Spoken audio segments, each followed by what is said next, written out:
Today, we're diving into a creature you've probably never heard of, but whose impact on our history has been absolutely massive. We're talking about Xenopsylla cheopis, an insect that's responsible for more human deaths than pretty much any war you can name. But before we get into that, let me ask you a quick question. If you had to guess the single deadliest animal for humans, what comes to mind? I'm willing to bet your brain immediately went to something big and scary, right? Maybe a shark, a lion, something with huge teeth? Well, the real answer is way, way smaller. Meet the oriental rat flea. This tiny thing is the main carrier, the vector, for the bacteria that causes bubonic plague, Yersinia pestis, and also murine typhus. It's an arthropod that has, and I mean this literally, changed the entire course of human civilization by spreading some of the worst pandemics the world has ever seen. So, to really wrap our heads around its enormous impact, we first have to understand what it actually is. So let's get into the basics of this very notorious insect. First up, where does it live? Well, Xenopsylla cheopis is an ectoparasite. Think ecto for exterior. That means it lives on the outside of its host, just kind of hanging out in the fur or in the nest. It's not like an endoparasite, say a tapeworm, that lives deep inside the body. And if we zoom out a little, it's a metazoan. It's a member of the animal kingdom, which just means it's a complex, multicellular creature. That's a really important difference from protozoan parasites, which are just tiny, single-celled organisms, like the one that causes malaria. You know, even its name tells a whole story. Xenopsylla is from Greek, and it means strange flea, probably because it looked so different from the fleas people were used to in Europe. And the species name, cheopis, that was given back in 1903. The scientist who found it collected the first specimens near the Great Pyramid of Cheops in Sudan, so he named it right after the pyramid. Pretty cool, huh? Okay, so there are a ton of different fleas out there. How do scientists know for sure they're looking at this specific tiny terror? Well, it all comes down to its anatomy. Here's its formal address in the animal kingdom. You can see we can follow it from the huge kingdom of Animalia all the way down the line to the specific species, Xenopsylla cheopis. But let's dig into the details that really set it apart. This right here is how the experts make a positive ID. They're looking for very specific features under a microscope. So unlike the cat flea you might be familiar with, Xenopsylla cheopis is missing these little bristle-like things called combs around its head. So here's the key takeaway. To a trained eye, its body is as unique as a fingerprint, which is absolutely vital for tracking and controlling it. All right, let's talk about its life cycle. And trust me, understanding these 4 stages is absolutely essential for public health folks who are trying to shut down an outbreak before it even gets started. So first, what does it eat? Its favorite meal by far is a rodent, specifically the roof rat or the Norway rat. But here's the thing, this flea is an opportunist.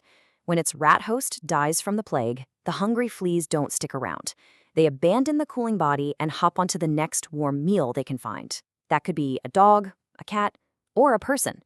And that moment right there is how the disease makes the jump to humans. The cycle itself is a masterclass in survival. A single female can lay up to 50 eggs a day.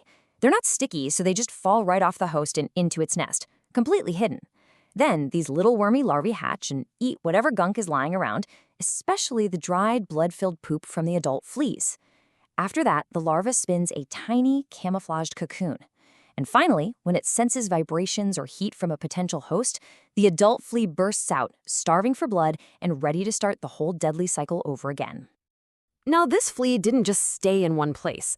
Because it hung out with rats on ships, it basically became a world traveler. But it's not like it can just set up a new home anywhere it lands. See, Xenopsylla cheopis is kind of picky about its living conditions. It loves the heat. Its perfect temperature is somewhere between 20 and 27 degrees Celsius with humidity of at least 70%. The younger stages, the larvae and pupae, are super sensitive to the cold and dry weather, and that really limits where it can establish a permanent population. And that brings us to a super important idea in the world of disease control, the import disease. This is exactly what it sounds like. It's when a disease that isn't normally found in a country gets brought in from the outside, usually through global trade and travel.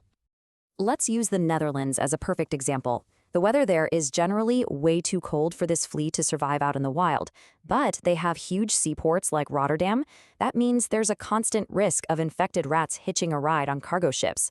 Health authorities there are always on the lookout because a modern heated warehouse could accidentally become a perfect little bridgehead, a safe spot for a small population of fleas to survive and maybe even spread. And all that watchfulness leads us to our last section, the non-stop battle to control this thing in the 21st century. And as you might guess, it comes with some very modern problems. Probably the biggest challenge we face is insecticide resistance. In some areas, the fleas have actually evolved to be resistant to the chemicals we used to rely on, like DDT. So a tool that used to be one of our best weapons is basically becoming useless in the exact places we need it the most. So science has to get creative. Chemical insecticides are still in the picture, for sure, but now researchers are looking at new biopesticides. For instance, there's been some really cool research on nanoemulsions made from natural stuff like clove and cinnamon oils. Turns out they can be super effective against the fleas, but with way less harm to the environment. And that's key because stopping the bite in the first place is always the #1 goal, even though we have antibiotics that can treat plague if it's caught early. So all of this leaves us with a pretty big question for our future. In a world that's more connected than ever, where everything moves at incredible speeds, how do we make sure we stay one step ahead of history's most dangerous stowaways? All the information we've talked about in this explainer was put together using a Gemini deep search. If you want to dive even deeper into the science, you can find a whole list of all the sources we used in the Notebook LM document. We've linked it for you in the description below. And that's our look at Xenopsylla cheopis. If you found this explainer interesting, please go ahead and subscribe to the channel and ring that bell so you don't miss the next one. Let us know what you thought in the comments. Your feedback really helps us make more of this stuff. Thanks for watching.